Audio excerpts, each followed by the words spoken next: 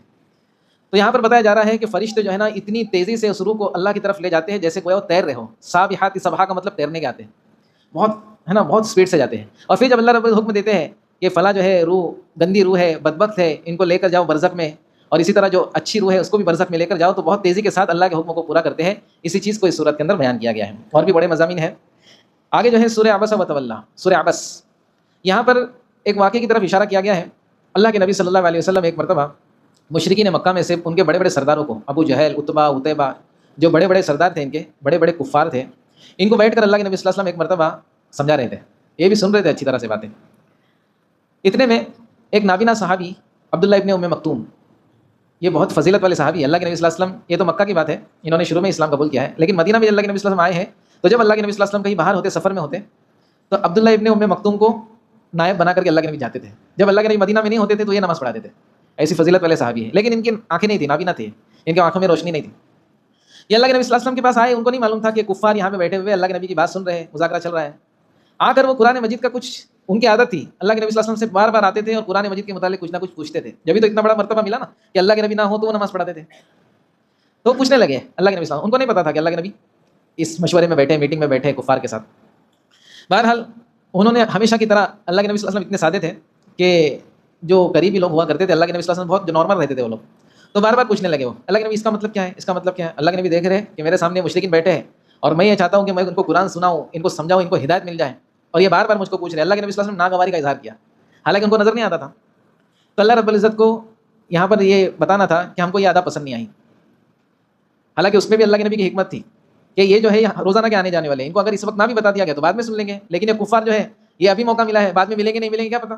لیکن اللہ رب العزت یہاں پر کفار کو ذرا بھی اہمیت دینے سے منع کر رہے ہیں. عبس و تولی، ایک شخص آپ کے پاس آتا ہے تو آپ اس کو دیکھ کر کے اپنا منہ چھی جبی ہو جاتے ہیں، مطلب آپ کا جو ہے چہرے پہ غصہ آ جاتا ہے. ایسا نہیں کرنا. ان جاءہ الاعمی، آپ کے پاس ایک اندھا شخص آتا ہے جس کو پتہ نہیں تھا کہ کیا مسئلہ ہے. بہرحال اللہ رب العزت نے یہاں پر یہ بھی بتایا کہ غریب مسلمان ہو، اچھی طلب والا، سچی طلب والا ہو، وہ بہتر ہے ہزاروں کفار سے جو بہت بڑے مرتبے کے مالک ہو، ان کی کوئی اللہ کے نزدیک کوئی ویلیو نہیں ہے. ویلیو جو ایک غریب، ایک اندھے مسلمان کی ہے، اللہ کے نزدیک ہے. اس چیز کو اللہ رب العزت نے صورت میں بتلایا ہے.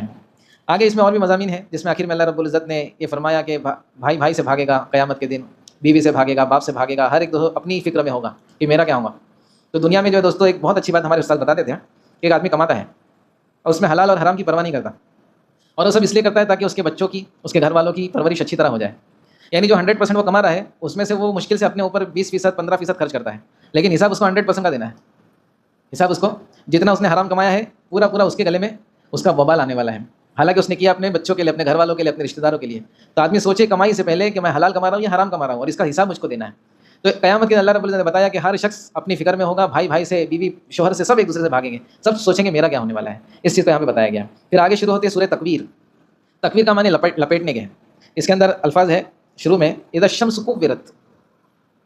تو یہاں پر اللہ رب العزت سورت کے اندر جو قیامت کا منظر ہے اس کو کھینچ رہا ہے کہ سورج کا کیا حال ہو جائے گا، چاند کا کیا حال ہوگا، زمین کا کیا حال ہوگا، پہاڑ جو ہے روئی کی طرح اڑنے لگیں گے. اللہ رب العزت قیامت کا منظر یہاں پر کھینچ رہا ہے بہت ساری صورتوں میں تیسرے بارے میں، تاکہ ہم کو اس کا یقین آ جائے اور ہم کو بات سمجھ میں آ جائے کہ دنیا جو ہے فانی ہے، اس کی کوئی حقیقت نہیں ہے. اصل تو جو زندگی آخرت کی زندگی ہے، اور ہم کو جو کچھ کرنا ہے قیامت کو سامنے رکھتے ہوئے کرنا ہے. یوم الحساب کہتے ہیں جسے، حساب کا دن. اسی لیے اللہ رب العزت سورہ فاتحہ میں مالک یوم الدین، بار بار ہم پڑھتے ہیں کہ حساب کے دن کا جو مالک ہے وہ اللہ ہے، اس سے ڈرنا چاہیے. اسی طرح آگے جو ہے پھر سورہ انفطار شروع ہوتی ہے، اس میں بھی قیامت کا ذکر ہے. اس کے بعد سورۃ المطففین. مطففین کہتے ہیں ناپ تول میں کمی کرنے والوں کو.